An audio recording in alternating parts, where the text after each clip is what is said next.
Hi, I'm Katie Kempner, and welcome to Perspectives here at Advertising Week on the Huffington Post stage. Perspectives is a series of inspiring conversations with remarkable working women who are balancing busy lives.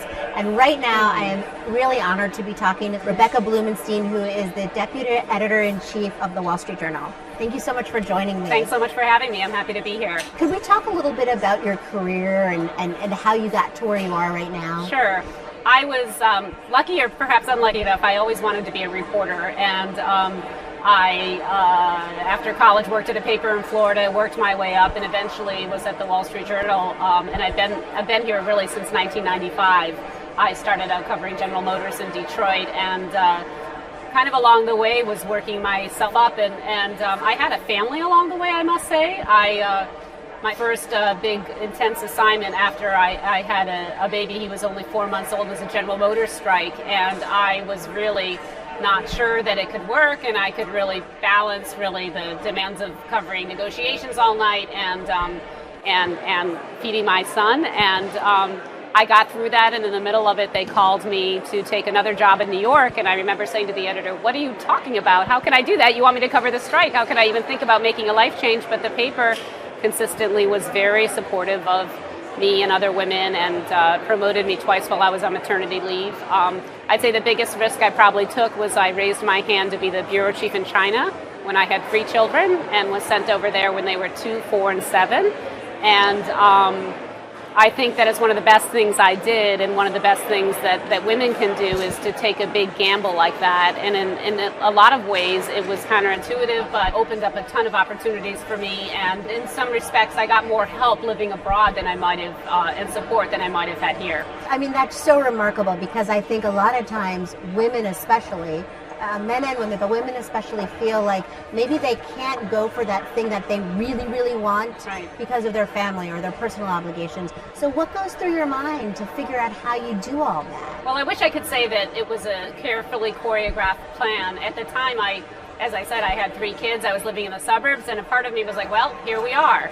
And I think that a very important part of this is to have a supportive partner, to have someone who can support you. And when the China bureau chief posting went up, I didn't raise my hand at first, but it came up casually a couple of weeks later, and my husband said, China, I'd go to China. And it was just this moment, and I think that the best we can do is to be open to unexpected possibilities. And I went in the next day and I raised my hand, and my boss was like, really? You don't have to. But before I knew it, we were on our way, and it was very scary at moments. I mean, to tell our families and such. But I think one needs to remember that there are some days when you feel like you're not giving it all. But women are often too hard on themselves, I think.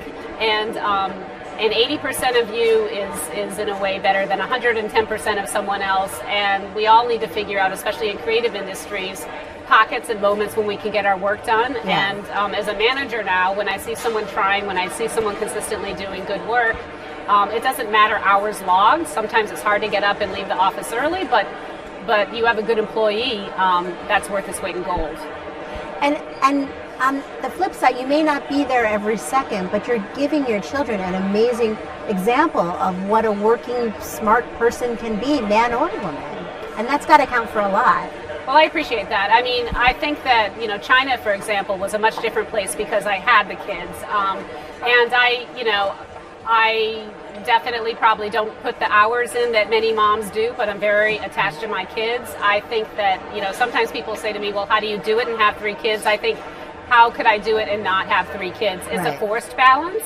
When I come in at night, I mean, I'm trying to get my 16-year-old to do his homework, and it's very humbling. It really instills instant perspective in my work. And there's no question that for me, my husband's played a greater role. We have extended family and friends who played a greater role, and I've missed out on some moments.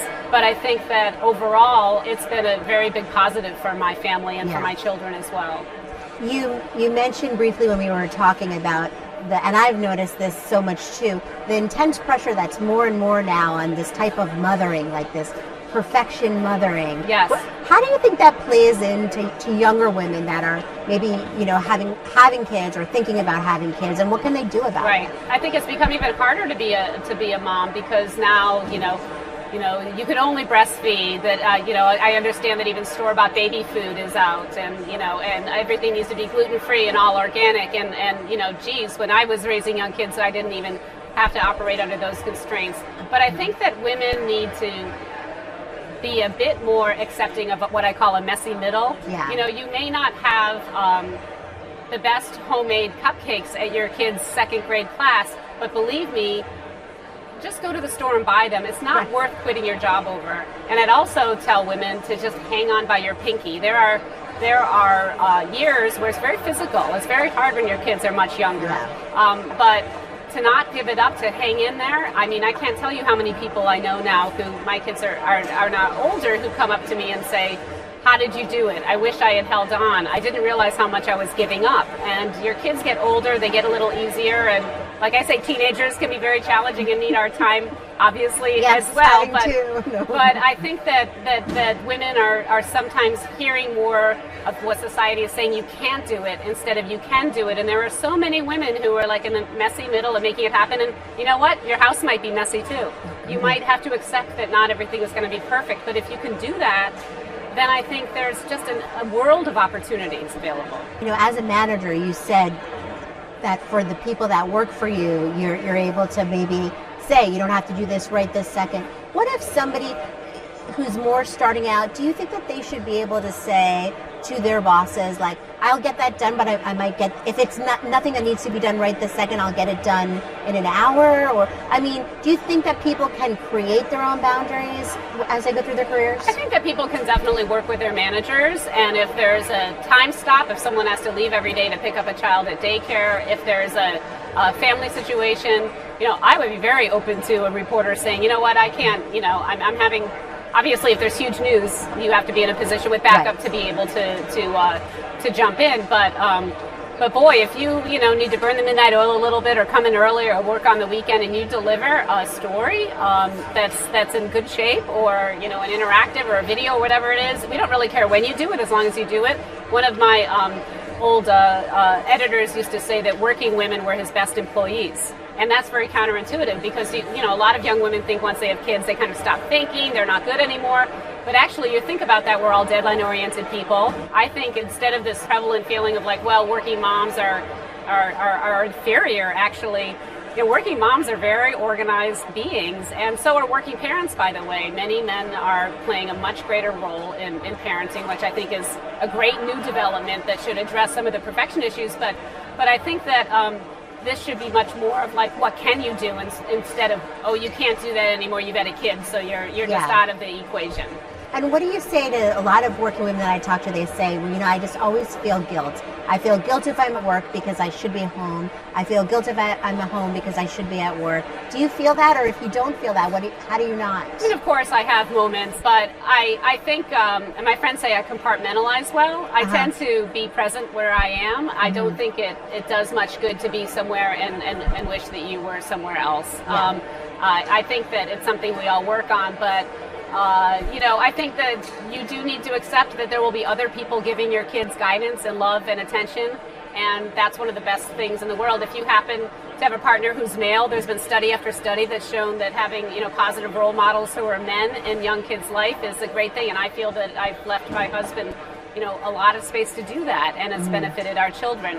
So of course there are guilt feelings, but I really actually believe more strongly that it's up to you. If you're present when you get home, even if it's for an hour or half an hour with your kids, or even if it's the next morning, I think that's a great gift to them. And women need to stop beating themselves up so much, because I feel like it's hurting us more than anything else. Yeah, I agree with you. Well, to build on that advice, I like to end my interviews by asking, if there's one piece of advice that has really helped guide you through your career, what is it? I guess it would be to accept the rough edges.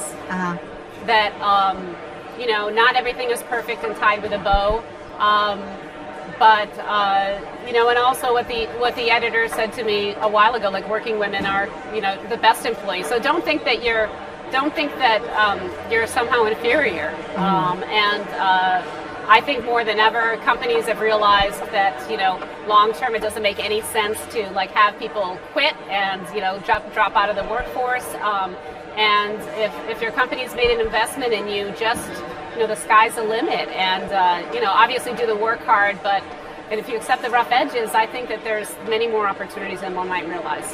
That's terrific advice. Thank you so much. It was a pleasure to meet you. Really nice meeting you too. Thanks for having me.